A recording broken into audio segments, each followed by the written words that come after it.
Pronto, vamos lá.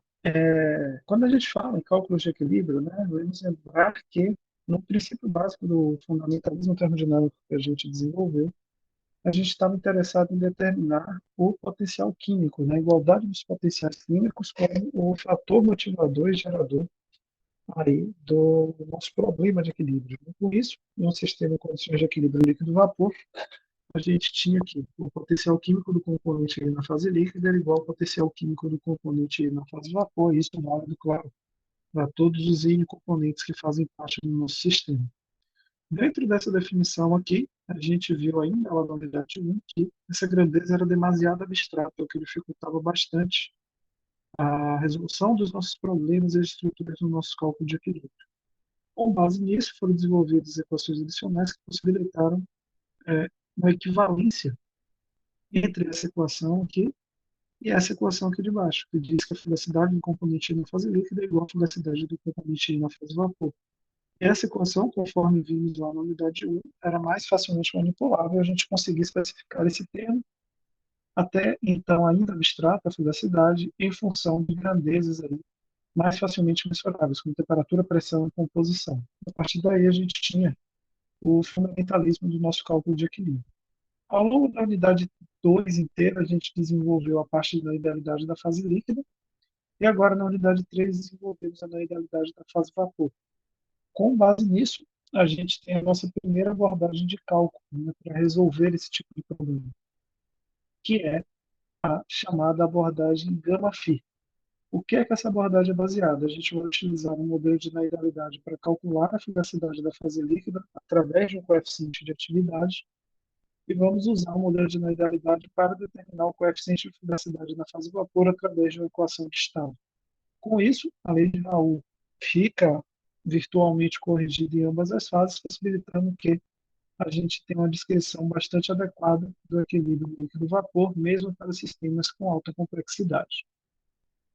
Aqui, né, a gente tem algumas simplificações que dizem respeito tanto ao coeficiente de atividade como respeito à fugacidade no estado de referência, que nos dizem que os coeficientes de atividades independem da pressão. Com isso, a gente não consegue aplicar esse formalismo em sistemas de pressão muito alta. Então, o que seria pressão muito alta? Acima de 30, 40, 50 atmosferas. A gente começa a ter um desvio de comportamento muito significativo desse tipo de cálculo, então ele não é indicado para essa região. E o outro diz respeito ao volume da fase líquida, né, o volume molar da fase líquida, que a gente assume como sendo independente da pressão, o que também só é verdade em condições de pressão mais baixa. Então, a limitação aqui da nossa abordagem gama-fi acontece na região de pressões mais elevadas. É aí que essa equação vai deixar de funcionar adequadamente. Para essa equação, né, a gente tem alguns termos de correção, eu comentei um pouco sobre eles na aula da equação ideal, que é o fator de correção de Point, que leva em conta esse desvio de pressão em relação ao volume do líquido saturado, e vimos também o que a gente chama de coeficiente de fugacidade na condição de saturação. Tá? Se a gente aplicar todas essas correções aqui dentro da nossa estrutura de equilíbrio, a gente chega nessa equação final, que é a abordagem clássica, que é aplicável aí para uma ampla gama de sistemas e condições de temperatura e pressão, mas, como eu disse, é bastante limitada para sistemas e condições de pressão mais elevada, de pressão mais alta. Tá? Nessa abordagem, o que, é que a gente vai ter? A gente vai ter uma equação de estado sendo utilizada aqui para resolver a não idealidade da fase vapor, no cálculo do coeficiente de fugacidade, e o modelo de energia de equilíbrio de excesso utilizado aqui para representar as não idealidades da fase líquida. Esses dois parâmetros, pela alta proximidade que eles têm com o valor de 1, ou seja, eles alteram muito pouco o resultado aqui, normalmente eles não são utilizados, então eles são considerados igual, tanto o coeficiente de fugacidade na saturação quanto o fator de Point, e com isso a equação em seu formato mais normal é essa que eu estou apresentando aqui para vocês agora, que é YI vezes o coeficiente de fugacidade do componente na fase vapor, vezes a pressão, é igual ao gama I vezes o X de I vezes a pressão de saturação. Para os outros sistemas, ou seja, para os sistemas onde a pressão é um pouco mais alta, a gente vai utilizar a abordagem FIFI. O que é que essa abordagem tem de diferente em relação à anterior?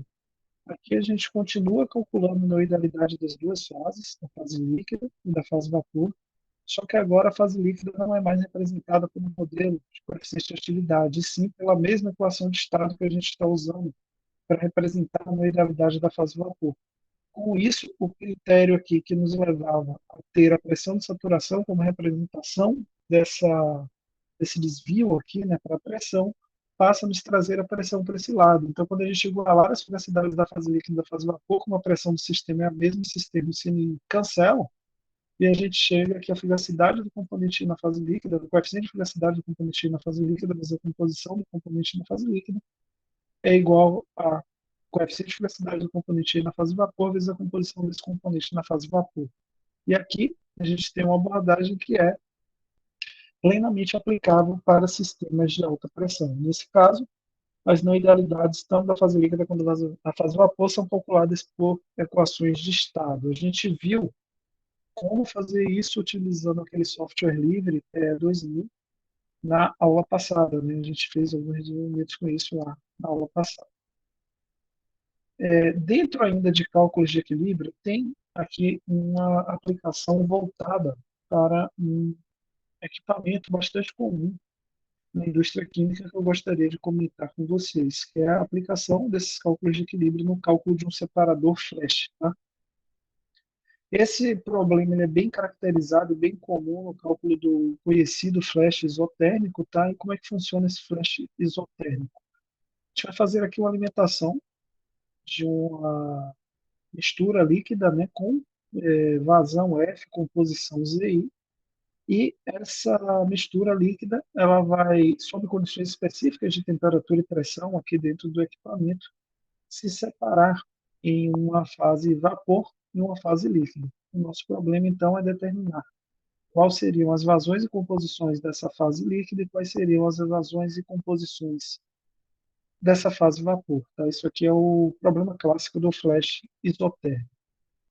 Essa equação, né, a gente consegue aqui, para esse tipo de problema, sem perder nenhuma generalidade dos problemas, fazer esse F ser igual a unidade, né? Com esse F sendo igual a 1, automaticamente, pela equação geral do balanço de massa, a gente sabe que a corrente de líquido mais a corrente de vapor tem que ser igual ao F, né? Porque a gente só tem entrada e duas saídas, então as duas saídas têm que ser equivalentes ao que está entrando, então L mais V tem que ser igual a 1. E a gente pode aplicar um balanço por componentes, tá? Seja lá qual for o componente dentro dessa mistura de Z que tem aqui. De forma que a composição daquilo que está entrando tem que ser equivalente àquilo que está saindo na fase líquida, mais aquilo que está saindo na fase vapor. Eu posso escrever essa equação para qualquer um dos componentes aqui presentes no meu sistema. Essa composição da fase líquida e da fase vapor ela pode ser escrita aqui com base na constante de Henry, que nos diz que YI é equivalente ao KI, que é a constante de Henry, vezes XI. A gente viu a constante de Henry lá nos primórdios da nossa disciplina, durante a unidade 1. Juntando essas equações aqui que vocês estão vendo, né, eu consigo isolar uma equação para YI e uma equação para XI. E, ao saber que o somatório das composições da fase vapor e os somatórios das composições da fase líquida tem que ser igual a unidade, né? Se a gente somar essa equação aqui para todos os componentes, obviamente ela tem que ser igual a 1.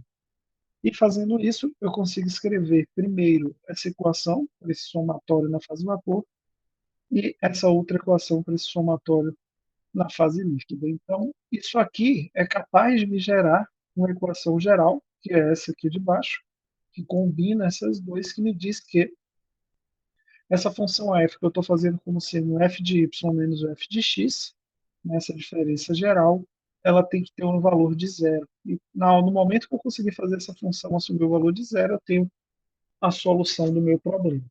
Tá? Para fazer essa solução, o caminho mais fácil é utilizar o método de Newton-Raphson. Tá? E eu considero particularmente esse método um pouco inadequado, por conta do critério de parada utilizado aqui nele, tá? Que está explicitado aqui nesse algoritmo. Basicamente, como é que funcionaria esse método? Você ia ler temperatura, pressão, ZI, KI, calcular o V iterativamente pelo método de Newton-Raphson, a partir daí calcular o XI e o YI para as equações, para daí determinar o valor de L, como sendo 1 menos o V.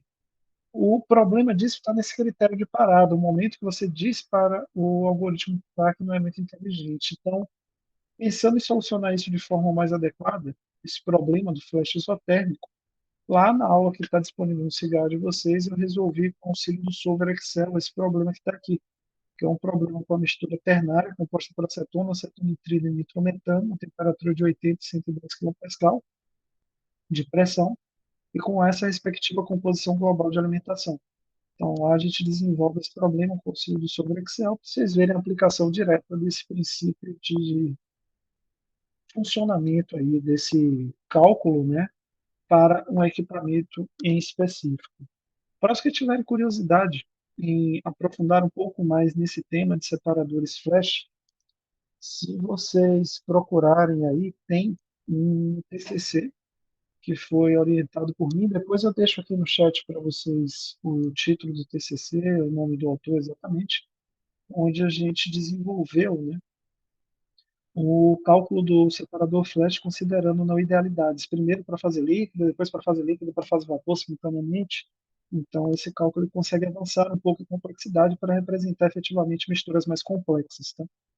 É uma possibilidade. Esse aqui, claro, a gente está considerando a idealidade das fases, porque a minha proposta aqui não é adentrar em casos mais complicados dentro do equipamento, só correlacionar a utilização desse tipo de cálculo na resolução de problemas mais próximos da condição de engenharia dentro de equipamentos propriamente ditos. Isso aqui finaliza essa parte 1, né, do nosso problema de cálculos de equilíbrio. E passando para a fase 2, né, para essa parte 2, que é a última parte da disciplina, aqui eu comento com vocês lá ao longo da aula do vídeo, basicamente, os cálculos de equilíbrio de químico e de fases combinados. Tá? O que é que seria isso?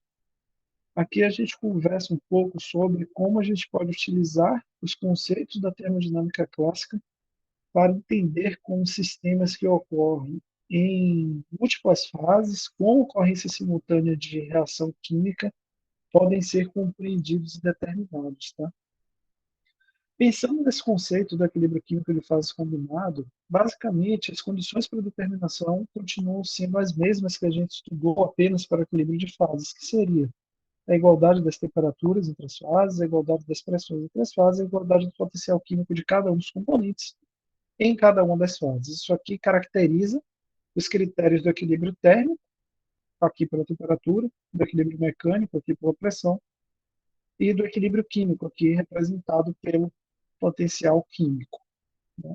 A gente viu ainda na unidade 1 alguns critérios de fases, né? Os critérios de equilíbrio. Lá a gente viu um critério para energia interna, um critério para energia de Helmholtz, um critério para entalpia e um critério para energia de Gibbs, no qual eu comentei que o critério para energia de Gibbs era o mais útil por ter uma base de cálculo associada com condições de temperatura e pressão constante.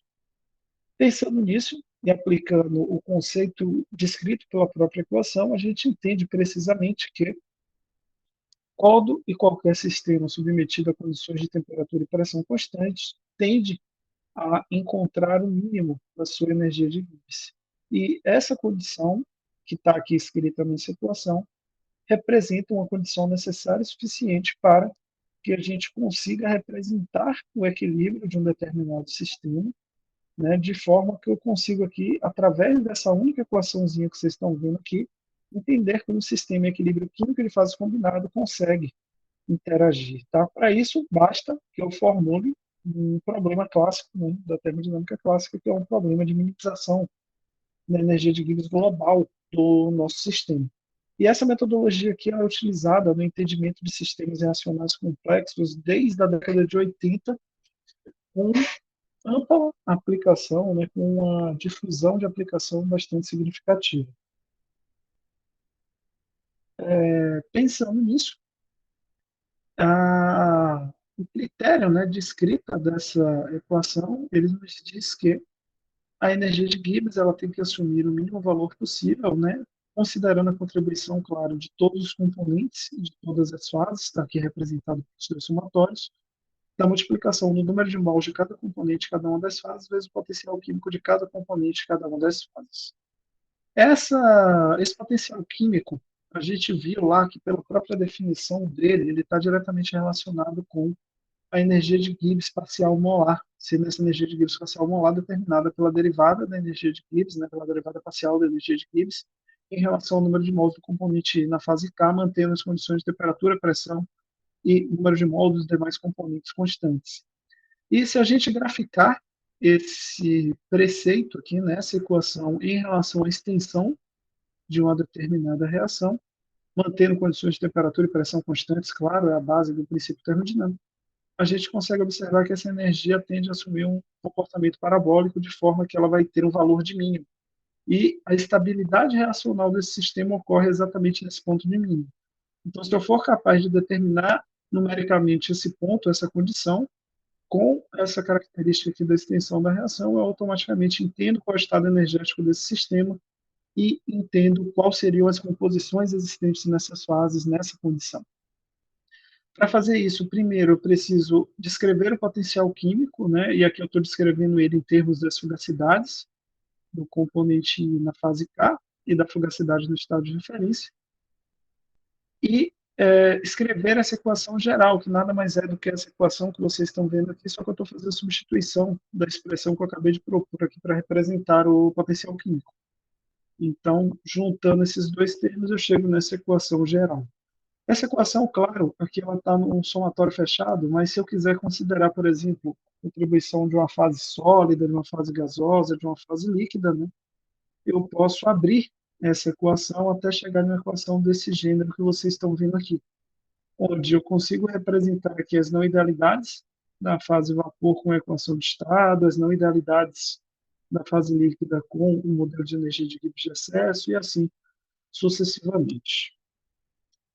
Essa equação que vocês estão vendo aqui apresentada, apesar de parecer uma equação relativamente simples, ela tem alguns critérios que precisam ser impostos a ela para que ela continue mantendo o seu significado físico. Então, esses critérios eles são entendidos dentro do aspecto numérico, né, de cálculo do nosso problema como restrições. A gente precisa dizer ao programa, né, dar a esse programa algumas barreiras para que ele consiga efetivamente encontrar uma solução para o nosso problema. Essas barreiras elas são dadas, primeiro, pela não negatividade do número de mols, ou seja, a gente não pode ter mols negativos, isso não existe na natureza. Segundo, a gente vai ter uma conservação do número de mols se o nosso sistema for não reativo, ou uma conservação do número de átomos, caso o nosso sistema seja reativo. Então, a gente tem essas duas possibilidades a depender da característica do sistema que a gente está considerando. Pensando nessa junção e nesse tipo de problema, né, a gente vai aqui se deparar com algumas situações problema, algumas equações que a gente vai precisar solucionar para resolver o nosso problema. Todas essas equações elas estão diretamente relacionadas com cálculos que estão associados com identidades termodinâmicas, que também vimos na unidade 1. Por exemplo, o potencial químico, né, a derivada dele em relação à temperatura, a derivada do potencial químico, desculpa, na fase gasosa dividido por RT em relação à temperatura, é igual a menos a entalpia do componente na fase gasosa dividido por RT ao quadrado. Então, conhecendo o valor da entalpia do componente na fase gasosa, eu tenho como determinar o potencial químico desse componente, e isso já me soluciona uma parte aqui do problema, que é essa parte que vocês estão vendo aqui. Outro fator importante diz respeito a como encontra essa entalpia. Essa entalpia é função direta e exclusiva da capacidade calorífica a pressão constante. Então, conhecendo a capacidade calorífica, eu consigo determinar essa equação aqui para entalpia, para que a entalpia determine o potencial químico. Da mesma forma, a capacidade calorífica é um dado tabelado, né, que a gente encontra lá no fundo dos livros. A partir daí, eu consigo usar essa equação geral do CP, integrar essa equação aqui em relação à temperatura para chegar na entalpia, para com a entalpia chegar aqui no potencial químico. Então, embora a gente olhe aqui e veja um termo muito pequeno, né, como esse aqui, por trás dele a gente tem uma série de equações e identidades termodinâmicas necessárias para o cálculo. Então, mas é um cálculo algébrico, extenso, mas não demasiado complicado. A gente consegue aplicar isso aqui para sistemas muito extensos, com muitos componentes simultâneos, sem grande dificuldade. Então, assim, muito problema, e é um método, um procedimento de cálculo bastante importante, que é interessante que vocês conheçam para caracterizar termodinamicamente um determinado sistema. Então, conforme eu falei, né, esses são os nossos assuntos para a unidade 3, né, que encerra a unidade 3 em combinação aqui com o módulo 4. Aqui a gente tem essas duas aulas que eu acabei de comentar, os vídeos correspondentes, tanto do módulo 5, parte 1, quanto do módulo 5, parte 2. Aqui dentro dessa aula do módulo 5, parte 1, a gente tem esse cálculo de flash que eu comentei com vocês, feito em Excel. Aqui está a apresentação de como é que a gente constrói isso, como é que a gente usa o solver Excel para resolver esse tipo de problema. Tá? Então, está tudo aí especificado. Outro detalhe importante diz respeito à avaliação da gente, que eu preciso comentar brevemente com vocês. A avaliação ela é para ser entregue na próxima semana, ela já está disponível no Google Classroom de vocês, tá? A avaliação 3. A entrega dela é para o dia 12. 12, deixa eu só confirmar aqui, gente, esse calendário. É dia 12 do 7, tá? E a avaliação eu vou compartilhar aqui com vocês agora para que a gente faça a leitura dela e a discussão. A avaliação é composta de uma parte única, tá? O que é pedido aqui é que você selecione um sistema binário em condição de equilíbrio líquido-vapor. O sistema tem que estar em condições isotérmicas, então não estou aqui abrindo possibilidade para vocês trabalharem com condições isobáricas. E para esse sistema em condição isotérmica, desculpa, é pedido que vocês construam o diagrama de fase correspondente ao equilíbrio líquido-vapor do sistema, utilizando a abordagem na idealidade que você julgar mais conveniente, seja ela gama-phi ou phi-phi.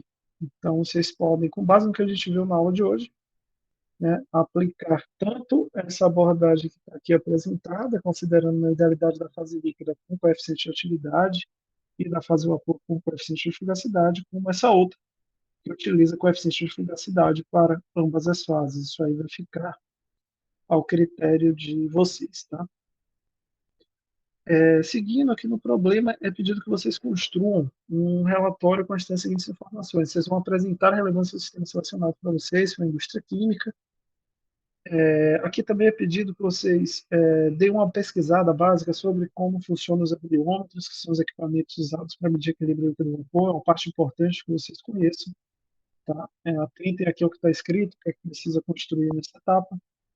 Depois é solicitado uma metodologia que vocês têm que apresentar as equações que vocês usaram para resolver o seu sistema. Então, por exemplo, resolvi usar essa abordagem FIFI aqui utilizando a equação de estado de Young-Robson, né? Como é essa equação, que termos eu preciso utilizar, o que é que eu preciso fazer, essas informações precisam aparecer aqui. Depois você vai me apresentar os resultados que você obteve, e aqui você vai apresentar como você desenvolveu o seu problema, como você resolveu, se você usou MATLAB, se você usou Excel, se você usou o PE2000, que é uma alternativa, né? Os gráficos que você obteve, as discussões que você considerar relevante no entendimento dos seus resultados, tá? Aqui é muito importante, por exemplo, que você verifique se a equação que você utilizou foi realmente capaz de descrever o comportamento de equilíbrio de fase do seu sistema, se funcionou bem, se funcionou adequadamente. E, por fim, como última etapa, uma conclusão. Então, o trabalho de vocês vai ter aí 4 partes, mais uma referência, né? Com tudo que você usava de referência aqui para o problema.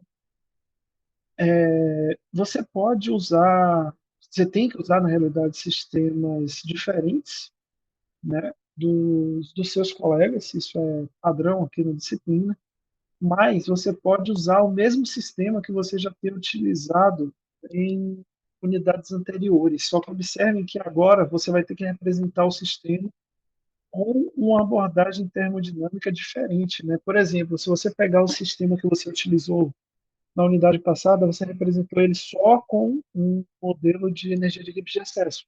Agora, se você quiser usar o mesmo sistema, você pode, só que você vai precisar adicionar aí uma equação de estado para fazer o vapor. Então, esse é o primeiro critério aí, tá?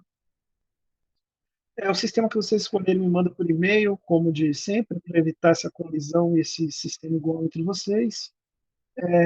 Vocês podem usar os mesmos componentes em condições de temperatura diferente, ou vocês podem utilizar o mesmo sistema se a fonte dos dados forem de autores diferentes, o que acaba por mudar a pressão dos sistemas. Então, por exemplo, você encontrou um sistema de metanol com água a temperatura de 313,15 Kelvin do autor A, e seu colega encontrou esse mesmo sistema nessa mesma temperatura na condição B. Vocês podem usar esse mesmo sistema desde que os autores sejam diferentes, isso não tem problema, porque vai alterar a condição do espectro de pressão na qual o equilíbrio foi medido, tá bom? Os sistemas de exemplo de aula vocês não podem usar, então vocês não podem usar aquele sistema que a gente usou tanto na abordagem FIFI como na abordagem Gama-FI, nos exemplos que estão lá nos vídeos. Cuidado, caso você não me envie, tá? Fique atento a isso para evitar que seja igual de alguém. A data ali está errada, depois eu vou corrigir para mandar para vocês. Você tem que me entregar como material tudo que você usou para resolução. Então, usou Excel, me manda planilha, usou MATLAB, me manda script, usou o PE2000, me manda o arquivo do PE2000, que você usou para calcular. Eu preciso de acesso a esses dados, até para facilitar a correção e para entender algum eventual erro na atividade de vocês. Faça sozinho e cuidado com o Google, com as equações, a dica de sempre, tá? Essa aí é a nossa avaliação 3, a data de entrega dela, como eu disse, semana que vem, dia 12, tá? Dia 19, então fica a nossa avaliação de reposição, e dia 26, o nosso último encontro de disciplina, fica a nossa avaliação final. Tranquilo, gente? Algo que vocês queiram perguntar? Em dupla, assim, Felipe, você e Deus.